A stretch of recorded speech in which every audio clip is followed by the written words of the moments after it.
కొంతమందికి వాక్యం ఎక్కువ కావాలి, మరికొంతమందికి వాక్యము కొద్దిగా ఉండాలి. ఒకే సంఘంలో ఉన్నారు, కొంతమందికి ఏమో మాకు వాక్యము సరిపోవట్లేదు, ఇంకొంచెం సమయం వాక్యాన్ని మీరు పొడిగిస్తే బాగుంటుందని కొంతమంది మీ యొక్క అభిప్రాయాన్ని తెలియజేస్తున్నారు. మరికొంతమంది ఏమో మరి అంతసేపు వాక్యం చెబితే ఎట్లా, త్వరగా వాక్యాన్ని ముగించాలని మరికొంతమంది. ఈ రెండింటి మధ్యలో మరి ఇప్పుడు ఎలా వాక్యాన్ని మీకు బోధించాలి? కాబట్టి మరి పరిశుద్ధాత్మ దేవుడు ఆయన మనతో, ఆయన ఎంతవరకు ఆయన మాట్లాడితే అంతవరకు మనము వినడానికి ప్రయత్నం చేద్దాం. కాబట్టి వాక్యమును వినేటప్పుడు శ్రద్ధగా వినడానికి ప్రయత్నము చేద్దాం. లోపల కుర్చీలు ఖాళీ ఉన్నాయి, ఒకవేళ బయట ఉన్న వాళ్ళు మీకు అభ్యంతరం లేదంటే లోపల కూడా వచ్చి కూర్చోవచ్చు. లేదేదైనా మీకు ఇబ్బంది ఉంటే బయట మీరు కూర్చోవచ్చు. మీ యొక్క అది మీ యొక్క మరి ఇష్టం. కాబట్టి యెషయా గ్రంథము 58వ అధ్యాయము 17వ వచనాన్ని, యెషయా గ్రంథం 48వ అధ్యాయము 17వ వచనాన్ని మనం చదువుకున్నాం.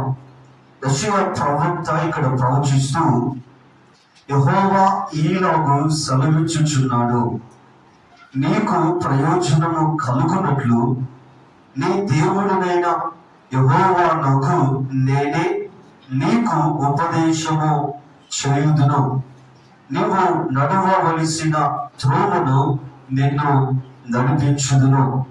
కాబట్టి ఇక్కడ యెషయా ప్రవక్త ఆయన ప్రవచిస్తూ మరి యెహోవానకు నేనే నీకు ఉపదేశము చేయుదును. మరి ఇక్కడ సాక్షాత్తు మరి ఇక్కడ దేవుడు ప్రవక్త ద్వారా మాట్లాడుతూ యెహోవానకు నేనే నీకు ఉపదేశము చేయుదును, నువ్వు నడవవలసిన త్రోవను నిన్ను నడిపించుదును.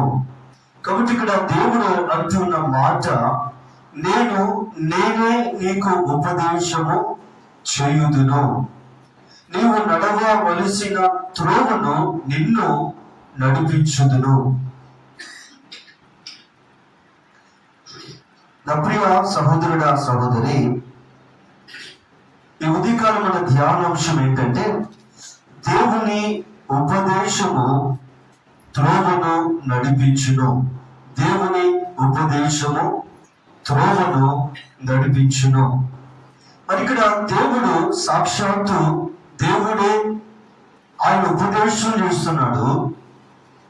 మరి ఇప్పుడు ఆయన ఉపదేశం చేస్తూ ఉన్నప్పుడు దేని గురించి దేవుడు ఉపదేశం చేస్తున్నాడు? త్రోవను గురించి దేవుడు ఉపదేశం చేస్తున్నాడు. వాక్యం సమీపిస్తున్న సత్యాన్ని గమనిస్తే దేవుడు ఎవరికైతే ఆయన ఉపదేశం చేస్తున్నాడో, నీవు నడవవలసిన త్రోవను నిన్ను నడిపించుదును. కాబట్టి ఒక 3 విషయాలు మనము జాగ్రత్తగా గమనిస్తే, మరి ఇక్కడ దేవుడు ఉపదేశం చేస్తూ ఉండగా, ఒకటి విధేయత చూపించాలి, రెండవదిగా మరి వినాలి, మూడవదిగా వెళ్ళుట. దేవుడు ఉపదేశం చేస్తున్నప్పుడు మరి మనము విధేయత, రెండవది వినుట, మూడవది వెళ్ళుట. దేవుడు ఉపదేశం చేస్తున్నాడు. ఏంటి దేవుడు చేసే ఉపదేశం? మరి మనము నడవవలసిన త్రోవను ఆయన మనలను నడిపిస్తూ ఉన్నాడు. కాబట్టి ఆయన ఉపదేశములకు మనం విధేయత చూపించాలి. మనము ఆయన ఉపదేశములకు మనము లోపడాలి. మరి కేవలము విధేయత మాత్రమే సరిపోదు, కానీ ఆ ఉపదేశమును మనము వినాలి. ఉపదేశమును విని ఆయన చూపించినటువంటి త్రోవలో మనము వెళ్ళాలి. కాబట్టి ఈ 3 విషయాలు ప్రాముఖ్యమైనవి: విధేయత, వినుట, వెళ్ళుట. అప్పుడు ఆ సంఘంలో గమనించుదాం. ఈ 3 మన జీవితాల్లో ఉంటే దేవుడు ఏ త్రోవ అయితే మనకు చూపిస్తున్నాడో ఆ త్రోవలోనే మనము వెళుతాము. ఇది ఒకసారి ఆలోచన చేద్దాం. యెషయా గ్రంథము 55వ అధ్యాయము, యెషయా గ్రంథము 55వ అధ్యాయము 8వ వచనాన్ని చదువుదాం. 2వ లైను, మీ త్రోవలు నా త్రోవల వంటివి కావు. చాలండి, వాక్యం చదివిస్తుంది.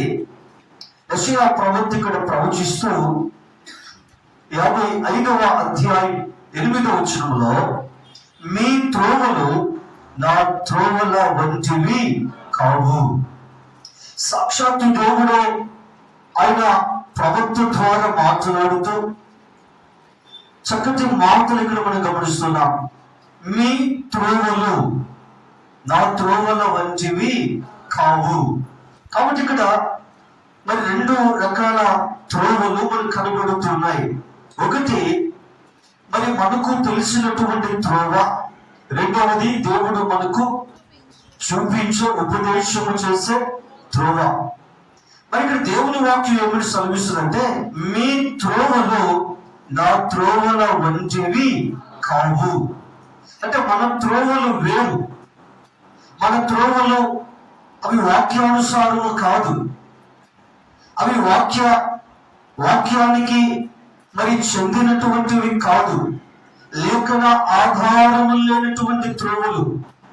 మరి త్రోవలు కదా, ఒకవేళ అది మనను గమ్యానికి ఒకవేళ చేర్చుకుపోవచ్చేమో.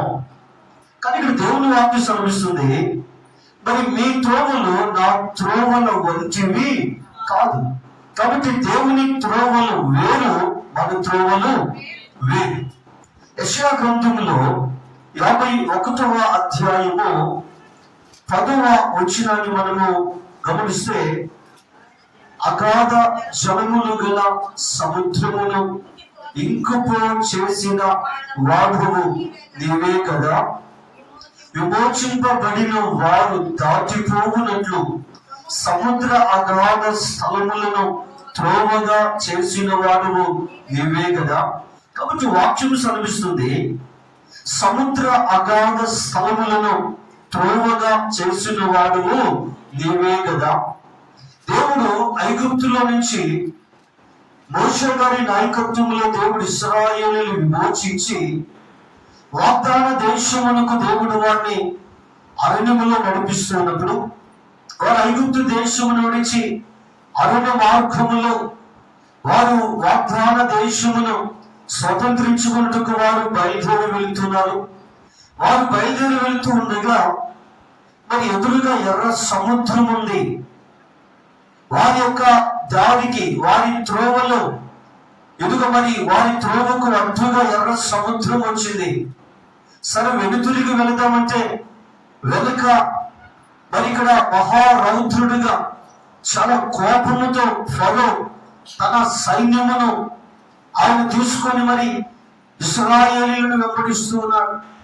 ఇశ్రాయేలు తరుముతూ ఉన్నాడు. దొరికిన వారిని దొరికినట్టుగా చంపాలి అని. ముందు ఎర్ర సముద్రం, వెనుక ఫరో సైన్యం. మరి ఇశ్రాయేలుకు ముందు ఎర్ర సముద్రము కనిపిస్తుంది, కానీ దేవునికి ఎర్ర సముద్ర అగాధ స్థలములలో త్రోవ కనబడుతూ ఉంది. అది బైబిల్ చెప్తా ఉంది, మీ త్రోవలు నా త్రోవల వంటివి కాదు. అక్కడ వీరికేమో సముద్రం కనిపిస్తా ఉంది, కానీ అక్కడ దేవుడు సముద్రమును ఆయన నేలగా చేసి ఇశ్రాయేలుకు త్రోవను అక్కడ ఏర్పాటు చేసి ఆ త్రోవలో ఇశ్రాయేలు దేవుడు నడిపించి అక్కడికి వారిని చేర్చడం మనము గమనిస్తూ ఉన్నాం. అప్పుడు సంక్రమణ గమనించుదాం. అందుకే వాక్యం చెప్తుంది, మరి ఇక్కడ మీ త్రోవలు నా త్రోవల వంటివి కాదు. ఒకవేళ మన త్రోవలు ఏంటో తెలుసా? ఆ సముద్రం కాల్చి వెనుతిరగచ్చు. కానీ దేవుని త్రోవలు మరి ఇక్కడ ఆయన వాగ్దానం చేశాడు, వారిని నడిపిస్తూ ఉన్నాడు. మరి ఇక్కడ దేవుడు ఎవరో తెలుసా? త్రోవలను ఆయన సరళము చేసే దేవుడుగా మీ గమనానికి తీసుకొని వస్తూ ఉన్నా. అయితే ఉదయకాలపు వేళ దబ్రియ సంఘంలో కొన్ని విషయాలు మనము జ్ఞాపకం చేసుకుందాం. నిర్గమకాండం 13వ అధ్యాయం బైబిల్ ఉన్న వారందరూ చూద్దాం. నిర్గమాకాండం 13వ అధ్యాయం 21-22 వచనాలు.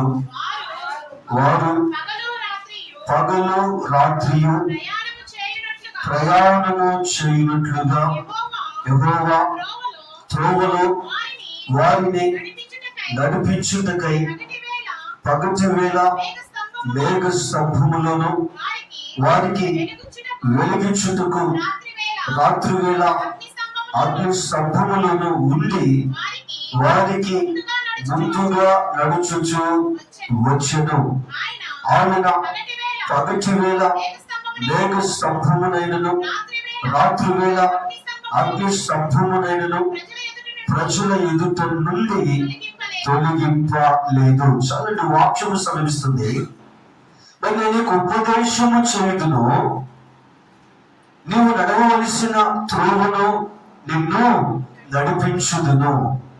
కాబట్టి దేవుని ఉపదేశములకు విధేయత చూపించి దేవుని ఉపదేశమును విని దేవుడు చూపించిన త్రోవలో ఒకవేళ వెళ్ళగలిగితే, వాక్యంలో మనం చూస్తే మొట్టమొదటిగా నిర్గమకాండం 13వ అధ్యాయం 21-22 వచనాలు మనము చదువుకున్నాం. మరి ఇక్కడ దేవుడు వాగ్దానము చేసిన వాగ్దాన భూమిని స్వాధీనపరుచుకున్నట్టుకు ఇశ్రాయేలీయులు వారు అరణ్యములో వెళుతున్నారు. ఇతరులు పైకెత్తండి. వారు అరణ్యములో వెళుతూ ఉన్నారు. వారు అరణ్యములో వెళుతూ ఉండగా మరి ఇక్కడ ఆ అరణ్యం ఏంటో తెలుసా? ఎటు చూసినా కూడా ఎదుగు మరి ఇక్కడ ఎడారి ఇసుక దిబ్బలు తప్ప అక్కడ మరి ఇక్కడ వసతులు కూడా అక్కడ లేవు. వారు మహా కఠిన ఎడారిలో కదా ఇశ్రాయేలు నడిచి వెళుతున్నారు. వారు నడిచి వెళుతూ ఉన్నప్పుడు మరి ఇక్కడ ఎవరు చెప్తే వెళుతున్నారు? వాళ్ళు దేవుడే మోషే గారి ద్వారా ఇశ్రాయేలు చెప్తే, దేవుని మాట చొప్పున దేవుని ఉపదేశము చొప్పున వారు ఐగుప్తును విడిచి వారు పాలుతేలు ప్రవచు దేశమునకు వారు వెళుతూ ఉన్నారు. దేవుడే చెప్పాడు వారికి. ఆయన చూపించినటువంటి ఆ త్రోవలో వారు బయలుదేరి వెళ్తూ ఉన్నారు. కాబట్టి ఇక్కడ త్రోవలో వెళ్తున్నప్పుడు దేవుడు వారికి పగలు మేఘ స్తంభములోను రాత్రి అగ్ని స్తంభములోను ఉండి వారికి ముందుగా నడుచుచూ వచ్చెను. నా ప్రియ సంఘంలో గమనించుదాం. వారికి ముందుగా ఉండి నడుచుచూ వచ్చెను. ఆయన పగటి వేళ మేఘ స్తంభమునైనను రాత్రి వేళ అగ్ని స్తంభమునైనను ప్రజల ఎదుట నుండి తొలగింపలేదు. అప్పుడే సంఘంలో గమనించుదాం. మరి ఈ విషయాలు మనం గమనిస్తే ఆయన పగటి వేళ మేఘ స్తంభములో రాత్రి వేళ అగ్ని స్తంభములో దేవుడు ఉన్నాడు. వారికి ముందుగా ఆయన నడుచుచు మరి ఇక్కడ పగటి వేళ మేఘ స్తంభములైనను రాత్రి వేళ అగ్ని స్తంభములైన ప్రజల ఎదుట నుండి తొలగింపలేదు. అనగా ఈ 2 వచనాలు ఏమని మనకు చెప్తున్నాయంటే, దేవుడు వారితో కూడా ఉన్నాడు. దేవుడు వారి ముందు ఆయన నడుచుచూ ఉన్నాడు. దేవుని యొక్క సన్నిధి వారితో కూడా ఉంది అని సమయంలో మీ గమనానికి తీసుకొని వస్తూ ఉన్నాం. మరి ఇక్కడ దేవుడే ఉపదేశం చేశాడు. దేవుడే నడవలసిన త్రోవను దేవుడు వారికి చూపించాడు మోషే గారి ద్వారా. ఇశ్రాయేలీయులు ఉపదేశమునకు విధేయత చూపించారు. వారు దేవుని మాటను విన్నారు. దేవుడు చూపించిన త్రోవలో వారు నడిచి వెళుతూ ఉన్నారు. దేవుడు చూపించిన త్రోవలో వారు నడిచి వెళుతూ ఉన్నప్పుడు వారికి దేవుడు క్షేమమును దేవుడు ఇచ్చాడు. ఏమిచ్చాడంట? క్షేమమును దేవుడు వారికి ఇచ్చాడు. మరి ఇక్కడ ఈ అధ్యాయాలన్నీ చదువుకుంటూ వస్తే మరి ఇక్కడ ద్వితోపదేశ కాండములు మనం గమనిస్తే కదా, మరి వారు అరణ్య యాత్ర ముగించుకున్న తర్వాత ఎన్ని సంవత్సరాలు? 40 సంవత్సరాలు. వారి అరణ్య యాత్ర 40 సంవత్సరాలు. 40 సంవత్సరాల అరణ్య యాత్ర తరువాత గమనిస్తే వారి బట్టలు పాతగలలేదు. ఎక్కడ వస్తున్నారంట? కఠినమైన ఎడారిలో వస్తున్నారు. వారి బట్టలు పాతగలలేదు. వారి వారి కాలుకు వేసుకున్న చెప్పులు అరిగిపోలేదు, వారి కాళ్ళు నడిచి వాపులు రాలా. దేవుడు ఎంత క్షేమ స్థితిని దేవుడు వారికి ఇచ్చాడు. రెండవది గమనిస్తే దేవుడు ఆశ్చర్య కార్యాలు చేశాడు. ఏం చేశాడంట? ఆశ్చర్య కార్యాలు. ఏంటి ఆశ్చర్య కార్యాలు? దేవుడు వారు నడిచి వారొక మారాని చోటుకు వారు చేరినప్పుడు బాగా అలసిపోయారు. వారికి ఇప్పుడు నీళ్లు కావాలి త్రాగడానికి. అక్కడేమో నీళ్లు ఉన్నాయి, కానీ ఆ నీళ్లు చేదుగా ఉన్నాయి.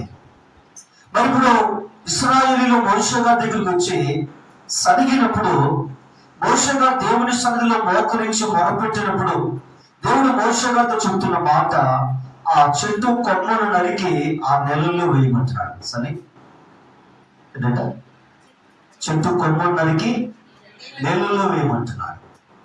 మరి ఆ కొమ్మ నీళ్ళల్లో వేసినప్పుడు కదా నీళ్లు మధురముగా, ఆ నీళ్ళలో ఉన్న ఆ చేదు స్వభావము పోయి మరి ఆ చేదు నీటికి మరి తీపి స్వభావము కదా, ఆ నీళ్లు మధురముగా మార్చబడ్డాయి. వారు ఆ నీళ్లు త్రాగి వారి ప్రాణములు తెప్పరిల్లబడ్డాయి. డబ్బులు సంఘంగా గమనించుదాం. ఉదయకాలపు వేళ మరి ఇక్కడ దేవుడు ఉపదేశం చేశాడు, వారు విధేయత చూపించాడు, వారు విన్నారు, వారు వెళ్ళారు. వారికి దేవుడు క్షేమమును దేవుడు ఇచ్చాడు. దేవుడు ఆశ్చర్య కార్యములు చేశాడు, అద్భుతాలు దేవుడు వారి జీవితంలో చేశాడు. మరి బండను కొడితే బండలో నుంచి నీళ్ళు వచ్చాయి అండి. బండను కొట్టడం అంటే, బండను కొడితే ఏమవుతాయి? ఆ బండ పగిలి చిన్న చిన్న రాళ్ళు బయటకు వస్తాయి. కానీ ఇక్కడ మోషే గారు బండను కొడితే ఆ బండలో నుంచి నీళ్ళు వస్తా ఉన్నాయి. నీళ్ళలోని బండలో నుంచి వచ్చిన నీళ్లు ఇశ్రాయేలీయులను వెంబడించాయి. ఎవరి సంఘంగా గమనించుదాం. దేవుడు అద్భుతాలు చేశాడు కదా. మూడవది చూస్తే కదా, శత్రువుల మీద దేవుడు విజయం ఇచ్చాడు. ఎవరి మీద? శత్రువుల మీద దేవుడు విజయం ఇచ్చాడు. మరి ఇక్కడ ఓగు, సీహోను గొప్ప గొప్ప రాజులు వాళ్ళు. మరి ఎరుకో రాజు చాలా మంది మరి ఇక్కడ అరణ్యములో ఉన్న ఇశ్రాయేలు మీదకి దండెత్తి వస్తే దేవుడు శత్రువుల మీద దేవుడు విజయాన్ని దేవుడిచ్చాడు. ఓగు, సీహోను అను బలమైన రాజులను దేవుడు మట్టి కల్పించాడు. ఇప్పుడు సంఘం గమనించుదాం. దేవుడు శత్రువుల మీద దేవుడు విజయం ఇచ్చాడు. ఇంకా మనం చూస్తే కదా, దేవుడు వారిని పోషించాడు. అంటే ఏం చేశాడంట? తమాషాగా వింటున్నారు వాక్యాన్ని మీరు. ఏంటి టైం పాస్ వరకు మనం ఇక్కడ రాలా. కొంతమంది నేను చూస్తా ఉంటే ఎందుకు వచ్చారో నాకు అర్థం కావట్లా. వాక్యం బ్రతికిస్తుంది. వాక్యం టైం పాస్ వరకు వస్తే నువ్వు రావాల్సిన అవసరం లేదు అండి. వాక్యాన్ని జాగ్రత్తగా విందాం, భవిష్యత్తుగా విందాం. అందుకే దేవుడు పందుల ముందు ముత్యాలు వేయొద్దు అన్నాడు. ఎందుకంటే ఆ పందులకి ముత్యాల విలువ తెలియదు, కాళ్ళతో తొక్కేస్తాయి. ఒక భారంతో ఒక ప్రయాసంతో వాక్యం చెప్తాం. టైం పాస్ వరకు కాదు ఇది. టైం పాస్ వరకు అయితే చాలా ఉన్నాయి లోకంలో. దేనికి వచ్చావు నువ్వు? వాక్యం వినడానికి వచ్చావు. విను వాక్యం. వాక్యాన్ని గైకొనటానికి నువ్వు బయటకు వెళ్ళాలి. నువ్వు సరిగా వాక్యం వినకపోతే నువ్వు వెళ్ళి బయటికి వెళ్ళి వాక్యాన్ని ఎలా బ్రతకగలవు నువ్వు అండి? జాగ్రత్తగా విన్నా వాక్యాన్ని. నేను చెప్పే వాక్యం నీకు ఇష్టం లేకపోతే వెళ్ళు, బయటకు వెళ్ళు. నువ్వు జాగ్రత్తగా విందాం. అప్పుడు సంఘమా ఒక శ్రద్ధగా విందాం వాక్యాన్ని. ఈరోజు దేవుని వాక్యంలో మనం చూస్తున్న మాటలు గమనిస్తే, అప్పుడు సహోదరుడు సహోదరి, దేవుడు ఉపదేశం చేశాడు. ఆ ఉపదేశానికి విధేయత చూపించు. ఆ ఉపదేశానికి విను. నువ్వు వినిన దాని ప్రకారం నువ్వు వెళ్ళు. దేవుడు క్షేమాన్ని దేవుడు ఇస్తాడు. తర్వాత ఆశ్చర్య కార్యాలు దేవుడు చేస్తాడు. ఆ తర్వాత అద్భుతాలు జరుగుతాయి. శత్రువుల మీద దేవుడు విజయమును దేవుడిస్తాడు. ఆయన పోషిస్తాడు అండి. అప్పుడు సంఘంలో గమనించుందాం. ఇశ్రాయేలీయులు కదా, చాలాసార్లు వాళ్ళు చవిసారం లేని ఈ భోజనం మాకు వద్దంటే, మాంసం కావాలంటే దేవుడు మాంసం ఇచ్చాడు. మరి ఇక్కడ వీళ్ళ సాయం చూస్తే కొంచెం భోజన ప్రియులుగా కనబడుతున్నారు. దేవుడు వారి ఆశను దేవుడు తీర్చాడు. వారికి దేవుడు మాంసాన్ని ఇచ్చాడు. మరి కావలసినంత మాంసం అప్పుడు సంఘంలో గమనించుదాం. ఈరోజు వారు ఇక్కడ మాంసాన్ని వారు తిన్నారు. 40 ఏళ్ళు మాంసమే. ఈరోజు ఒకసారి ఆలోచించేద్దాం. దేవుని వాక్యంలో మనం చూస్తున్న మాట. తర్వాత మనం చూస్తే వారు పాలు తేలులో దేశాన్ని వారు స్వాధీనం చేసుకున్నారు. దేవుని ఉపదేశము కదా త్రోవలో నడిపిస్తారు. దేవుని ఉపదేశం త్రోవలో నడిపిస్తుంది. మరి ఇక్కడ త్రోవలో మనం గమనిస్తే కదా, దేవుడు ఎదుగు మరి ఉపదేశం విని ఇశ్రాయేలీయులు దేవుడు చూపించిన త్రోవలో వారు నడిచి వెళుతున్నప్పుడు కదా, ఎదుగు వారికి క్షేమం దేవుడు ఇచ్చాడు. ఎదుగు వారి ఆశ్చర్య కార్యాలు చూశారు. దేవుని అద్భుతాలు వారి కన్నులారా చూశారు. శత్రువుల మీద దేవుడు విజయాన్ని దేవుడు వారికి ఇచ్చాడు. దేవుడు వారిని పోషించాడు. వాళ్ళని దేవుడు అడిగినది దేవుడు వారికి ఇస్తూ వచ్చాడు. చివరికి వారు పాలు తేలుప్రవచ్చు దేశముని వారు స్వాధీనం చేసుకున్నారు. 2 విషయాలు మీకు చెప్పనివ్వండి. కీర్తనల గ్రంథం 128 కీర్తన. ఈ 128 కీర్తన ఇది మనకు ఈ 6 చరణాలు కదా, ఇది మనకు పరిచయమైనటువంటి కీర్తనే. మరి ఇక్కడ 6 చరణాలు ఉన్నాయి. ఈ 6 చరణాలు కలిపి ఒక మాట చెప్పాలి అంటే, మరి ఇక్కడ ఈ మొదటి చరణం నుంచి 6 చరణాలు చదివితే ఈ 128 కీర్తనకు ఒక పేరు ఒకవేళ మనం పెట్టవలసి వస్తే ఆశీర్వదించబడిన కుటుంబం అనే పేరు పెట్టవచ్చు. మరి ఇక్కడ దేవుని వాక్యమును గమనిస్తే ఆశీర్వదించబడిన కుటుంబం. మరి కుటుంబం మీదకి ఆశీర్వాదం అసలు ఎలా ప్రారంభించబడింది అని మనం చూస్తే, మరి ఇక్కడ మొదటి చరణంలో యెహోవా యందు భయభక్తులు కలిగి ఆయన త్రోవలందు నడుచు వారందరూ ధన్యులు. ఆయన త్రోవలందు నడుచు వారందరూ ఆయన త్రోవలు. మరి దాకా యెషయా 55:8 కదా దేవుడు మాట్లాడుతూ, మీ త్రోవలు నా త్రోవల వంటివి కాదు. 128 కనబడుతున్న త్రోవ ఏంటి?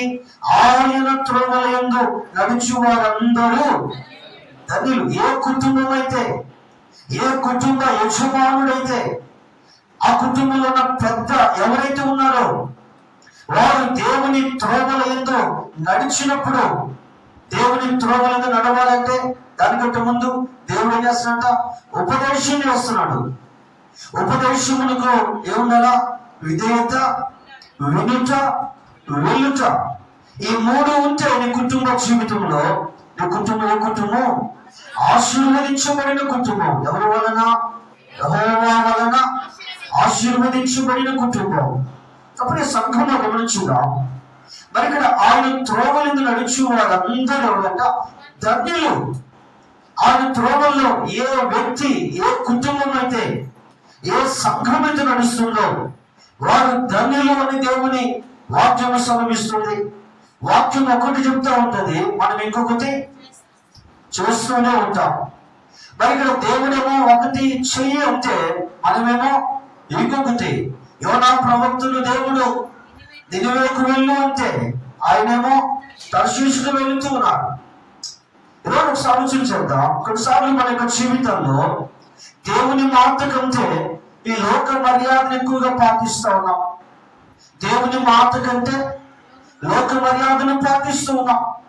అంటే దాని ఉద్దేశం ఏంటి? దేవుని మాటను ధిక్కరించి లోక మర్యాదకు ఎక్కువ విలువనివ్వటం. లోక మర్యాద ఏంటి అండి? శకునాలు చూడటం, ముహూర్తాలు చూసుకోవటం. మరి ఇక్కడ ఇలాంటి వాటన్నిటిని కూడా, వాస్తులు లేకపోతే ఇలాంటివన్నీ కూడా పాటించటం. అంటే ఇలాంటి పాటిస్తూ ఉంటే వాక్యాన్ని ధిక్కరించావు. దేవుని ఉపదేశములకు లోబడలా, దేవుని ఉపదేశమును వినలా, దేవుడు చూపించిన త్రోవలో నడవటం లేదు. లోక మర్యాద సంబంధమైనటువంటి ఆ త్రోవలో నడిచి వెళుతూ ఉన్నాం.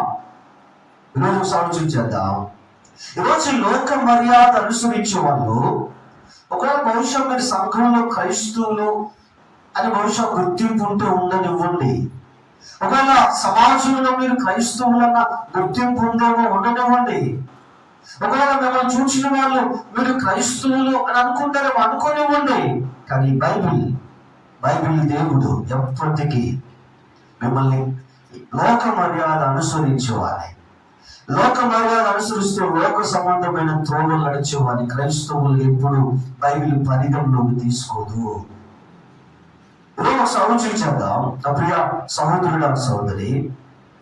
అందుకే నేను చెప్తూ ఉంటా, మరి ఇలాంటి లోక మర్యాదను పాటిస్తా అలాంటి వాటిల్లో మరి ప్రార్థన చేయండి నేను పిలవద్దు, నేను అలాంటి వాటికి రాను అని చెప్తూ ఉన్నా. గతంలో కూడా చెప్తా, మళ్ళా గుర్తు చేస్తా ఉన్నా. అంటే ఒకవేళ భాషగా రాలేదు కదా అని మీరు మానేస్తారేమో సంఘానికి, మీలాంటి లేకపోతేనే సంఘం బాగుపడుతుంది, సంఘం ఆధ్యాత్మికంగా ఎదుగుతుంది. ఇలాంటి చెడు పురుగులు లేకపోతే, ఇలాంటి కృతజ్ఞత లేని వారు దేవునికి క్రైస్తవులను చెప్పుకుంటా, దేవుని ఉపదేశాన్ని వినకుండా, దేవుని త్రోవలో నడవకుండా, నీకు నచ్చినట్లుగా నువ్వు చేసుకుంటూ మరి ఎందుకు చర్చకు వస్తున్నారు వీళ్ళు? రెండు విషయాలు. ఇంట్లో ఏదైనా శుభకార్యాలు ఏదో ప్రార్థనలు పెట్టుకోవడానికి సస్తే పెట్టులో పెట్టి సాగనంపుతారని. అప్పుడు సంఘంలో గమనించుదాం. ఈ మధ్యకాలంలో ఒక ఫోన్ నాకు వచ్చింది.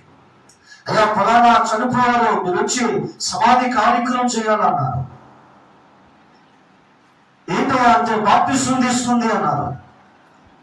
సరే, నేను ఒక మాట అన్నా, బాప్తిస్మం తీసుకుంది మంచిదే, ఎందుకు ఆమె సంఘానికి మానేసి చాలా కాలం అయిపోయింది. బాప్తిస్మం అంటే ఏంటో తెలుసా? బహిరంగముగా నేను క్రైస్తవుడును అని చెప్పుకోవటం. బాప్తిస్మం తీసుకొని వెనక్కి వెళ్ళి ఎందుకు లోక సంబంధులకు కలిసిపోయినటువంటి ఆవిడ చనిపోతే క్రైస్తవ ప్రకారం పెట్టులో పెట్టి సాగనంపాల్సిన అవసరం లేదు. బాప్తిస్మం అంటేనే మేము క్రైస్తవులని చెప్పుకోవటం. ఆవిడ క్రైస్తవులుగా బ్రతకలేదు కదా, మీ ప్రకారం మీరు చేసుకోండి. తమ సంఘం మనం చూద్దాం. ఈరోజు ఒకసారి ఆలోచించేద్దాం. ఈరోజు చాలా మంది కుటుంబాలను చూస్తే కదా, చచ్చిపోతే ప్రభువునందు మృతులు ధన్యులు అండ్ స్పెషల్ బాక్సులు తీసుకొని వచ్చి దాంట్లో వారిని పెట్టి వారిని మరి పాట పాడుకుంటా సమాధుల తోటకు తీసుకుని వెళ్ళి వాక్యము ప్రార్థనలతో వారిని సమాధి చేసినంత మాత్రాన వారి పరలోకములకి ఏమన్నా వెళ్ళిపోతారంటే వెళ్ళరు. ఒకవేళ మీ కుటుంబ సభ్యుల తృప్తి కోసం చేయాల్సింది తప్ప అది దేవునికి మహిమ కాదు. అప్పుడు సంఘం ఈరోజు ఒకసారి ఆలోచన చేద్దాం. దేవుని వాక్యం మనం చూస్తూ ఉన్నాం.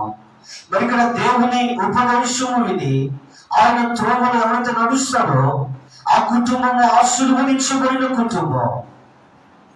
ఈరోజు నీ కుటుంబం ఆశీర్వదించబడాలంటే ఆయన ఉపదేశమునకు విధేయత చూపించు, ఆయన ఉపదేశమును విను, ఆయన చూపించిన త్రోవలో వెళ్ళు. నీ కుటుంబం ఏమవుతుందంట? ఆశీర్వదించబడుతుంది. కొన్ని విషయాలు ఇక్కడ రాయబడ్డాయి. నీ ఉద్యోగాన్ని దేవుడు ఆశీర్వదిస్తాడు. ఏంటంట? నీ ఉద్యోగాన్ని దేవుడు ఆశీర్వదిస్తాడు. దేవుడు నీ వ్యాపారాన్ని దేవుడు ఆశీర్వదిస్తాడు.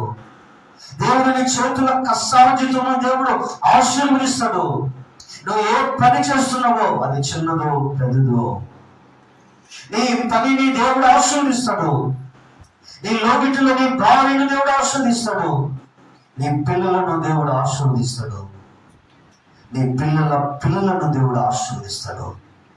డబ్బు సంఘం గమనించుదా.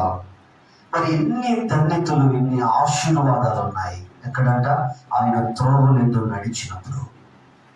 ఈరోజు ఒకసారి ప్రశ్న వేసుకుందా నా ప్రియ సంఘమా, ఇది మన జీవితాల్లో ఆయన త్రోవలు ఎవరైతే నడుస్తారో ఆ కుటుంబం ఆశీర్వదించబడిన కుటుంబం అని మీ గమనానికి తీసుకొని వస్తున్నా.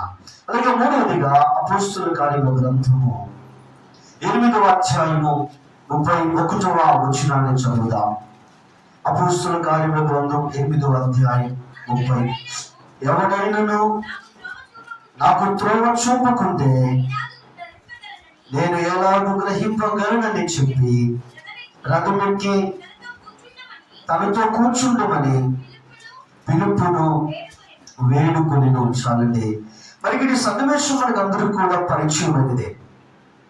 ఐథియోపియా దేశమునకు చెందిన కందాకే అనే రాణి దగ్గర మరి ఈయన ధనాగార మంత్రిగా ఈయన వంశకుడు ఆయన చేస్తూ ఉన్నాడు, ఫైనాన్స్ మినిస్టర్ గా. ఆయన ఒక రోజు మరి యెరూషలేమునికి వచ్చాడు. యెరూషలేమునికి వచ్చి దేవుణ్ణి ఆరాధించుకొని ఆయన తిరిగి తన రథం మీద తన దేశమునకు వెళుతూ, ఆయన రథం మీద వెళుతూ ఆయన యెషయా గ్రంథము చుట్ట ఆయన దగ్గర ఉంటే అందులో యేసు ప్రభువు వారి గురించి రాయబడిన ఒక ప్రవచన ఎందుకంటే ఆ మాటను ఆయన చదువుకుంటూ వెళుతూ ఉన్నాడు. చదువుకుంటూ వెళుతూ ఉండగా పరిశుద్ధాత్మ దేవుడు ఫిలిప్పుతో చెప్పాడు, ఫిలిప్పు ఇప్పుడు వెళ్ళి నపుంసకుడిని కలుసుకొని ఆయనతో మాట్లాడుతూ మనం గమనిస్తున్నాం. నపుంసకుడు చెప్తున్న మాట, ఎవడైనను నాకు త్రోవ చూపకుంటే ఎలాగో గ్రహింపగలను. ఎవడైనా నాకు త్రోవ చూపించకపోతే ఎలా గ్రహించగలను? ఒక ధనాగార మంత్రి, ఒక దేశంలో ఒక ధనాగార మంత్రి, ఒక ఆర్థిక మంత్రి చెప్తున్న మాటలు. ఒక సామాన్యుడు కాదు, ఒక ఆర్థిక మంత్రిగా ఉన్నాడంటే మరి ఎంత జ్ఞానం అతనికి ఉండి ఉండొచ్చు. మరి అలాంటి వ్యక్తి అంటున్నాడు, నాకు త్రోవ చూపించకపోతే ఎలా గ్రహించగలను? డబ్బు సంఘమా గమనించుదాం. 35వ వచనం. అందుకు ఫిలిప్పు నోరు తెరిచి ఆ లేఖనము అనుసరించి అతనికి యేసును గూర్చిన సువార్త ప్రకటించెను. మరి నపుంసకుడు అంటున్న మాట, నాకు త్రోవ చూపించకపోతే ఎలా గ్రహించగలను? ఇప్పుడు ఫిలిప్పు గారు ఏం చేస్తున్నాడు? త్రోవను చూపిస్తున్నాడు. ఏంటో త్రోవ? యేసు ప్రభువుల వారిని గురించి సువార్త ప్రకటిస్తున్నాడు. అదే త్రోవ. యేసు అన్నాడు, నేనే మార్గము అన్నాడు. మార్గమై ఉన్న త్రోవ అయి ఉన్నటువంటి యేసు ప్రభువుల వారిని పరిచయం చేసి ఇదే ఆ త్రోవ అని చెప్పాడు. 36వ వచనం గమనిస్తే, వారు త్రోవలో వెలుచుండగా నీళ్లున్న ఒక చోటికి వచ్చినప్పుడు నపుంసకుడు, ఇదిగో నీళ్లు, నాకు బాప్తిస్మమిచ్చుటకు ఆటంకమేమని అడిగి రథము నిలుపుమని ఆజ్ఞాపించెను. ఫిలిప్పు, నీవు పూర్ణ హృదయముతో విశ్వసించినట్లుగా పొందవచ్చునని చెప్పెను. అతడు యేసు క్రీస్తు దేవుని కుమారుడని విశ్వసించుచున్నానని ఉత్తరం ఇచ్చెను. ఫిలిప్పు నపుంసకుడు యుద్ధంలో నీళ్ళలోనికి దిగిరి అంతట ఫిలిప్పు అతనికి బాప్తిస్మము ఇచ్చెను. ఆ తర్వాత ఫిలిప్పు అదృశ్యమైనట్లుగా బైబిల్లో మనం చూస్తూ ఉన్నాం. అప్పుడు సంగమా జాగ్రత్త గమనించుదాం. నపుంసకుడు గ్రంథమును చదువుతున్నాడు, త్రోవను గ్రహించగా పరిశుద్ధాత్ముడు ఫిలిప్పును పంపించాడు. ఫిలిప్పు వెళ్ళి ఇదిగో మరి గ్రహించలేని, ఇదిగో మరి ఎరుగునటువంటి త్రోవైన యేసు ప్రభువుల వారిని గురించి సువార్త సత్యాన్ని ఆయనకు బోధించినప్పుడు ఆ త్రోవేంటో ఆయన ఎదిగి వెంటనే ఆయన యేసు ప్రభువుల వారి సొంత రక్షకునిగా అంగీకరించి వారు త్రోవలో వెళుతుండగానే నీళ్ళున్న ఒక చోటుకు వచ్చినప్పుడు మరి పిలుపు కదా నపుంసకుని యొక్క సాక్ష్యాన్ని తీసుకొని మరి అక్కడ నీళ్ళలో దిగి పిలుపు నపుంసకుడికి బాప్తిస్మం మనం చూస్తున్నాం. మరి నపుంసకుడు బాప్తిస్మము ద్వారా ఆయన రక్షించబడినట్లుగా దేవుని వాక్యము సెలవిస్తుంది. అప్పుడు సంఘంలో గమనించుదాం. మరి దేవుని ఉపదేశము విని ఆయన త్రోవలో నడిచినప్పుడు కదా, ఆయన త్రోవలో నడిచినప్పుడు ఏముందంట? రక్షణ వాక్యం ఉంది. అప్పుడు సంఘంలో గమనించుదాం. ఈ నపుంసకుడు రక్షించబడ్డాడు.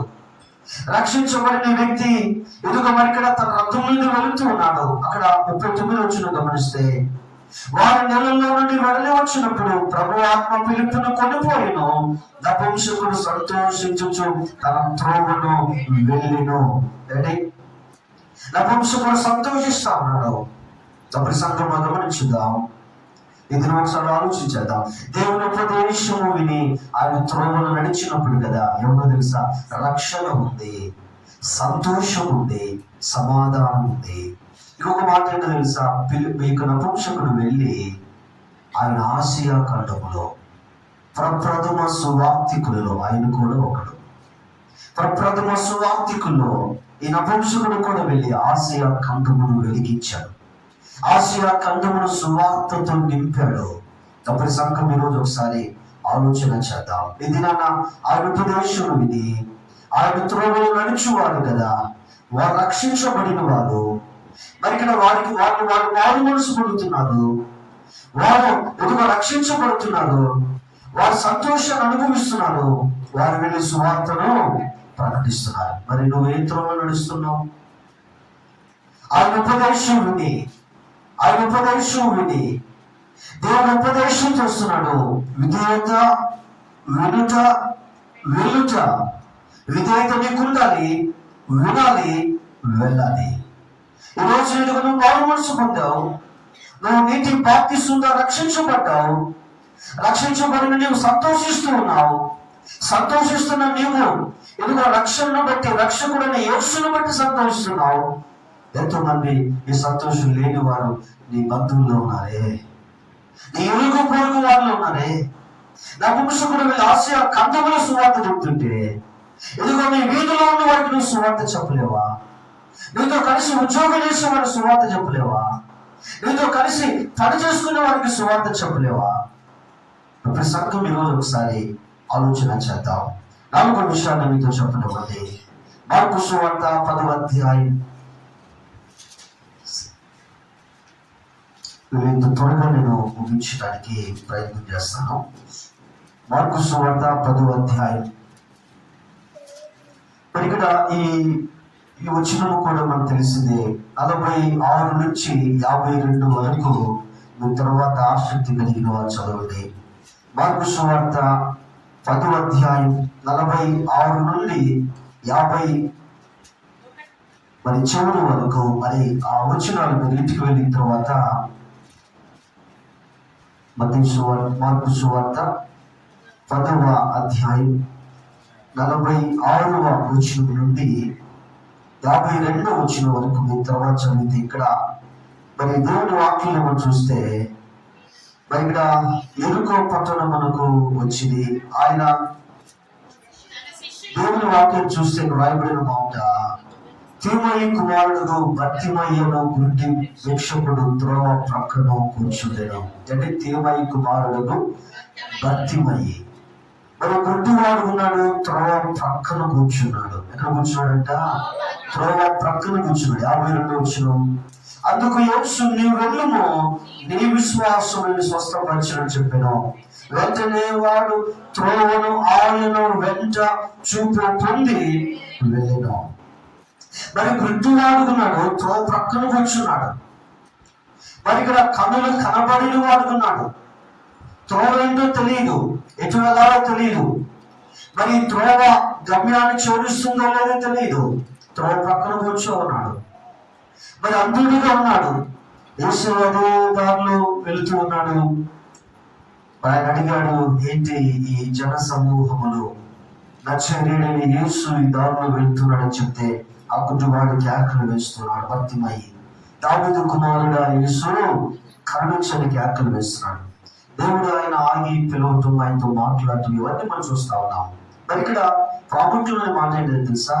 మరి దేవుని వాక్యంలో నువ్వు వెళ్ళు, నీ విశ్వాసం నిన్ను స్వస్థపరిచింది. వాడు త్రోవను ఆయన వెంట చూపు పొంది వెళ్ళను. గుడ్డివాడుకున్నప్పుడు త్రోవ ప్రక్కన కూర్చున్నాడు. మరి ఇప్పుడు చూపు పొందుకున్నప్పుడు త్రోవలో ఆయన వెంట వెళుతున్నాడు. అప్పుడు సంఘంలో గమనించుదాం, యుగ సంబంధమైన దేవత మనోనేత్రములకు గుడ్డితనం కలుగజేసింది. సత్యము వారి కళ్ళ ముందున్నా కూడా సత్యాన్ని వారు గ్రహించక, సత్యమును ఎరుగక అసత్యములోనే వారు బ్రతికిపోతూ ఉన్నారు. కానీ దేవుని వాక్యంలో మనం చూస్తున్నాం, సత్యము కదా ఏం చేస్తుంది? మనోనేత్రములను వెలిగించింది. మనోనేత్రములను వెలిగించి ఎందుకు మరి ఇక్కడ ఏది సత్య మార్గమో, ఏది సరైనటువంటి త్రోవో, ఏ త్రోవ ఎందుకో వంకర త్రోవలేమో, ఎందుకో పనికి రాని త్రోవలేమో, ఎందుకో మరి నరకానికి నిత్యాగ్నికి తీసుకుని వెళ్ళే త్రోవలేమో, మోక్షానికి పరలోకానికి తీసుకునే త్రోవ ఏదో చూపించినప్పుడు కదా ఈ వ్యక్తి చూడగలిగినప్పుడు ఇంటికి వెళ్ళిపోలేదు. కానీ తనకు చూపునిచ్చిన, తనకు ఉపదేశము చేసిన, తనతో మాట్లాడినటువంటి దేవునికి విధేయుడుగా ఆయన మాట విని ఆయన వెంబడి వెళ్ళిపోతూ ఉన్నాడు. అప్పుడు సందర్భంగా గమనించుదాం ఇది నాన్న.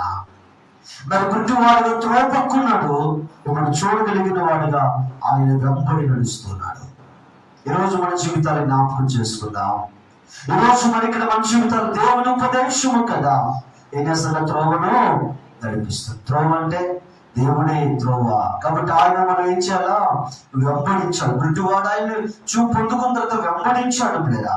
కాబట్టి ఈరోజు ఒకసారి మన జీవితాలు మనము జ్ఞాపకం చేయాలి. అపోస్తుల కార్యాలు 9వ అధ్యాయం 27వ వచనములో బర్నబా ఇదిగో తగ్గినటువంటి శిష్యులతో పౌలు గారి విషయమై వారు అభ్యంతర పడుతున్నప్పుడు, పౌలు గారి విషయమై వారు ఇంకా కూడా ఎదుగు భయపడుతూ ఆయన క్రైస్తవుడుగా విశ్వాసిగా శిష్యుడుగా మాట్లాడంతో వారు నమ్మకుండా ఎదుగు ఆయనకు భయపడుతూ ఆయన దగ్గరికి రానివ్వకుండా ఉంటున్న సమయంలో బర్నబా పౌలు గారిని గురించి ఇక్కడ ఆయన సాక్ష్యం ఇస్తున్నాడు తక్కిన శిష్యులతో. అయితే బర్నబా అతని దగ్గర తీసి అపోస్తలుల యొద్దకు తోడుకుని వచ్చి అతడు త్రోవలో ప్రభువును చూచిననియో, ప్రభు అతనితో మాట్లాడననియో, అతడు దమస్కులో యేసు నామమును బట్టి ధైర్యముగా బోధించిననియో వారికి వివరముగా తెలియపరచెను. ఎందుకో మరి ఇక్కడ సౌలు పౌలుగా మారాడంటే ఏ అపోస్తలుల దగ్గరకు తీసుకోవాలా? ఎందుకు మరి ఆయన మారాడయ్యా అంటే ఎవరు నమ్మలా? ఆయన దగ్గరకు తీసుకోలేదు. ఆయనకు వారు భయపడుతూ ఉన్నారు. బర్నబా దగ్గరకు తీసుకున్నాడు పౌలు గారిని. ఆయన దగ్గరకు తీసుకొని అపోస్తలుల దగ్గరకు తీసుకొని వచ్చాడు బర్నబా పౌలు గారిని. తీసుకొని వచ్చి ఎందుకు మరి ఇక్కడ పౌలు గారిని గురించి సాక్ష్యం చెప్తాడు. త్రోవలో దేవుని చూచాడు, త్రోవలో దేవుని మాట విన్నాడు. ఇప్పుడు ధైర్యముగా సువార్తను ప్రకటిస్తున్నాడు. 3 విషయాలు. ఒకటి, త్రోవలో దేవుని చూచాడు. ఎప్పుడైతే దేవుని చూచాడో మరి ఇక్కడ ఆయన సౌలు పౌలుగా మార్చబడ్డాడు. దేవుని మాట విన్నాడు. తర్వాత ఇప్పుడేంటంట ధైర్యముగా సువార్త ప్రకటిస్తున్నాడు. ఒకరి సంఘంలో గమనించుదాం. ఇది నాన్న త్రోవలో దేవుని చూడటం. ఎప్పుడైతే చూచాడో తనలో ఉన్న అహమంతా కూడా, తనలో ఉన్న గర్వం అంతా కూడా, తనలో క్రైస్తవుల పట్ల తనకున్న ఆ విషయం అంతా కూడా, క్రైస్తవుల పట్ల తనకున్న ద్వేషం అంతా కూడా అంతా పోయింది. మరి ఇప్పుడు దేవుని ప్రజలను హింసించిన వ్యక్తి దేవుని కొరకు హింసించబడే వ్యక్తిగా మారిపోయాడు. ఇదివరకు కొట్టాడు, ఇప్పుడు కొట్టించుకోవడానికి సిద్ధపడిపోయాడు. తప్పుడు సంఘం గమనించుదాం. త్రోవలో దేవుని చూచాడు, దేవుని మాట విన్నాడు. ఇప్పుడు ధైర్యముగా వెళ్ళి సువార్తను ప్రకటిస్తాడు. 13 పత్రికలు రాశాడు ఆయన. ఎందుకు మరి ఇక్కడ సంఘ స్థాపకుడు పౌలు గారు. మరి ఇక్కడ అనేక ప్రాంతాలకు తిరిగి గొప్ప ఇదిగో మరి ఇక్కడ సంఘ సంస్కర్తకు గొప్ప సేవ ఆయన చేసేవాడిగా మనం చూస్తున్నాం. దేవుని ఉపదేశం విని ఆయన త్రోవలో నడిచినటువంటి పౌలు గారు గొప్ప పరిచయం చేశాడు. గొప్ప సంఘములను ఆయన స్థాపించాడు. లేదా ఈరోజు మన జీవితాలు ఒకసారి ప్రశ్న వేసుకుందాం. కొన్ని మాటలు మీ గమనానికి తీసుకొని వచ్చా. దేవుని ఉపదేశము విని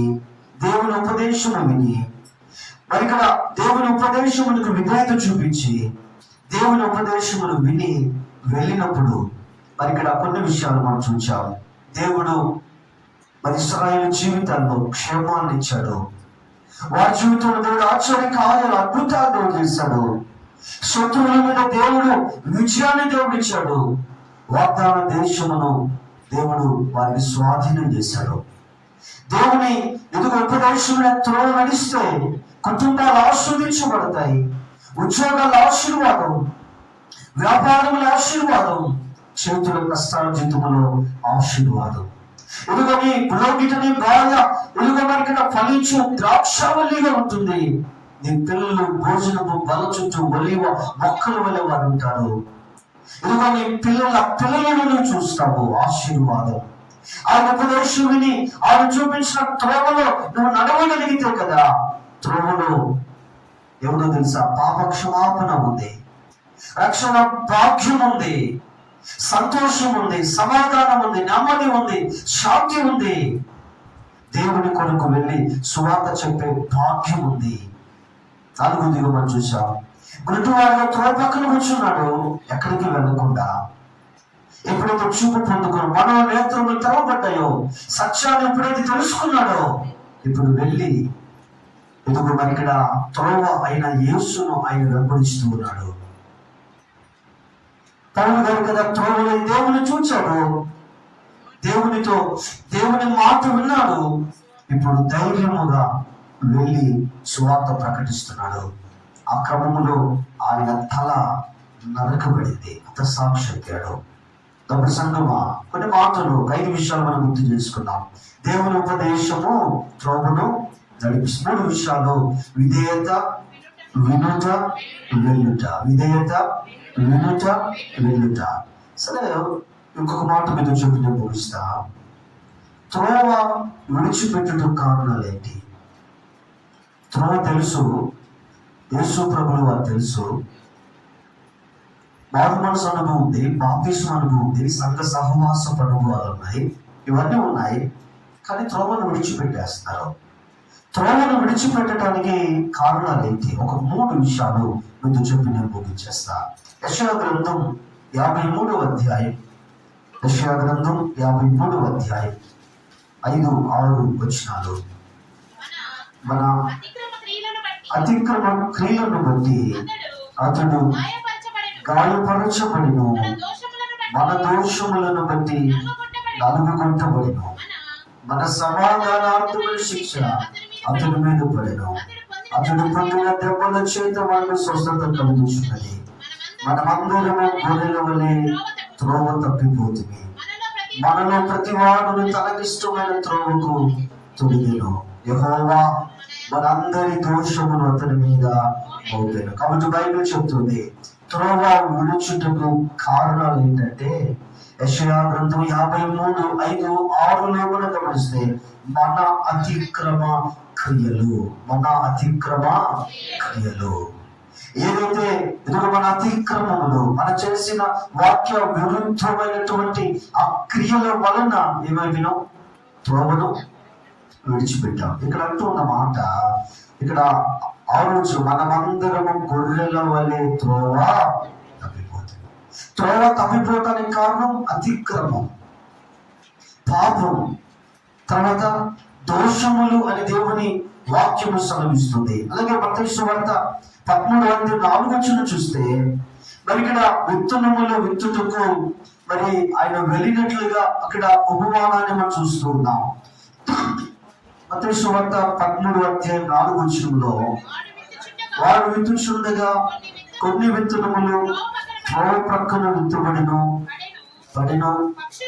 పక్షులు వచ్చి వాటిని మృంగి వేసెను. కాబట్టి మరి విత్తుచుండగా కొన్ని త్రోవ ప్రక్కన పడ్డాయి, పక్షులు వచ్చి వాటిని మరి మృంగి వేసిన దేవుని వాక్యము సెలవిస్తుంది. 19 మరి విత్తువానికి వచ్చిన ఉపమానం బాగుండి, ఎవరైనా రాజ్యములకు వచ్చిన వాక్యము విని గ్రహింపక ఉండగా దుష్టుడు వచ్చి వారి హృదయములో విత్తబడిన దానిని ఎత్తుకొని పోవు. త్రోవ ప్రక్కన విత్తబడిన వాడు వాక్యము వినువారే. త్రోవ విడిచి ఉంటున్న కారణాలు ఏంటంట? మరి ఇక్కడ వారి వాక్యం వినువారే. మరి దేవుని వాక్యంలో మనం జాగ్రత్త గమనిస్తే మరి ఇక్కడ దేవుని రాజ్యానికి వచ్చిన వాక్యం వింటున్నారు, కానీ గ్రహించలేదు. వాక్యాన్ని గ్రహించలా. దుష్టుడు వచ్చి వాడి హృదయంలో విత్తబడిన దానిని ఎత్తుకొని పోరు. వాక్యం హృదయంలో విత్తబడింది, వాక్యం విన్నారు, ఏంటి సంఘానికి వచ్చారు, వాక్యాన్ని విన్నారు, వాక్యం హృదయంలో విత్తబడింది. హృదయంలో విత్తబడిన వాక్యం దుష్టుడు వచ్చి ఎత్తుకొని వెళ్ళాడు. ఎవరు వీళ్ళంటే త్రోవ ప్రక్కన విత్తబడిన విత్తనాన్ని పోలిన వారు. వాక్యాన్ని గ్రహించలా. మరి ఇందాక నపుంసకుడు ఏమన్నాడు? త్రోవను నాకు చూపించకపోతే నేను ఎలా గ్రహించగలను అంటున్నాడు. మరి ఇక్కడ వాక్యాన్ని వింటున్నాం, వాక్యాన్ని హృదయంలో దాచుకుంటున్నాం, కానీ వాక్యాన్ని గ్రహించకపోతే దుష్టుడు వచ్చి హృదయంలో విత్తబడిన వాక్యమును ఎత్తుకుని వెళ్తున్నాడు. కాబట్టి వాక్యాన్ని మరి వినాలి, వాక్యాన్ని గ్రహించాలి, వాక్యానుసారంగా నడుచుకోవాలి. అప్పుడు సంఘంలో గమనించుదాం. మరి ఇక్కడ ఎవరైతే వాక్యాన్ని వింటున్నారో, వాక్యం వింటే ఎవరు వీళ్ళు? క్రైస్తవులు. దేవుని సంఘానికి వచ్చావు. నువ్వు రాలేదని ఎవరున్నారు? ఇక్కడ నువ్వు వచ్చావు, నువ్వు ఆదివారం కూడా వచ్చావు. వాక్యం వినలేదని ఎవరు చెప్పారు? వాక్యం కూడా విన్నాం, వాక్యం హృదయంలో కూడా దాచుకున్నాం. కానీ ఇప్పుడు హృదయంలో ఉన్న వాక్యానుసారంగా నడుచుకోవాలి. వాక్యంలో విత్తుకొని విత్తనం అపవాదించి ఎత్తుకెళ్ళిపోయాడు. ఇప్పుడు లోపల హృదయంలో ఏం లేదు, కానీ వాక్యం లేదు. వాక్యం హృదయం లేకపోతే ఇప్పుడు నువ్వు ఇష్టానుసారంగా నడుచుకుంటావా, వాక్యానుసారం నడుచుకుంటావా? నీ ఇష్టానుసారం. అంతదానికి ఎందుకు నువ్వు ఇంత దూరం, ఇంత ఎండలో కష్టపడి, ఇంత ప్రయాసపడి ఎందుకు? ఆలోచన చేద్దాం. నువ్వు కష్టపడి నువ్వు సంఘానికి వచ్చి నువ్వు ఇంతసేపు కూర్చొని వాక్యాన్ని విని హృదయంలోకి వాక్యాన్ని బోధించి ఇక్కడి నుంచి ఇక్కడికి నువ్వు బయటకు వెళ్ళి మరి అపవాదికి అవకాశం ఇచ్చి వెల్కమ్ అని వాడికి చెప్పి వాడు లోపలికి వచ్చి వాక్యాన్ని ఎత్తుకెళ్ళిపోతే, వాక్యాన్ని తన్నుకెళ్ళిపోతే, మరి ఇప్పుడు నువ్వు బయటకు వెళ్ళి మరి ఇక్కడ నువ్వు ఎలా ఉన్నావు తెలుసా? వాక్యం లేదు. నువ్వు మాట్లాడే మాట వాక్యానుసారం లేదు, నువ్వు చేసే పనులకు వాక్యానుసారం లేదు, ఏంటి ప్రామాణికం లేదు. ప్రామాణికం లేకపోతే అపవాది పరలోకంలో ఒక మీటింగ్ జరుగుతుంటే అడిగి పోయాడంట.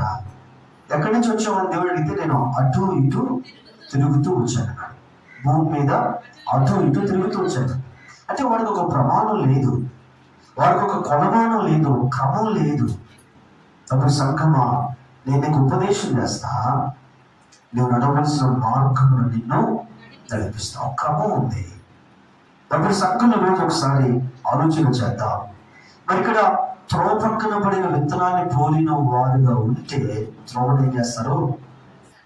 విడిచిపెట్టేస్తారు. మూడవది, ఇదే మత్తయి సువార్త 21వ అధ్యాయము 19వ వచనాన్ని చదువుకుందాం. ఈ 19వ వచనంలో చూస్తే త్రోవ ప్రక్కన అంజూరపు చెట్టు ఉంది. ఏం చెట్టు అంటే? అంజూరపు చెట్టు ఉంది. ఈ అంజూరపు చెట్టు దగ్గరికి యేసయ్య త్వరగా అక్కడికి వెళ్ళి చూస్తే ఇందులో ఫలాలు లేవు. సరే, దేవుడు అన్నాడు నువ్వు ఎప్పటికీ కాపు కాయకుందువుగా అనగానే వెంటనే అది వేలుతో సహా ఎండిపోయింది. అప్పుడు సంఘంలో గమనించుదాం. త్రోవ ప్రక్కన ఉన్నటువంటి అంజూరపు చెట్టు శపించబడింది. శపించబడిన చెట్టు ఎండిపోయింది. ఎండిపోయిన చెట్టు ఎవరికి ఉపయోగపడదు. అప్పుడు సంఘంలో గమనించుదాం. ఈరోజు ఒక త్రోవ నువ్వు విడిచిపెట్టడానికి కారణాలు ఏంటో తెలుసా?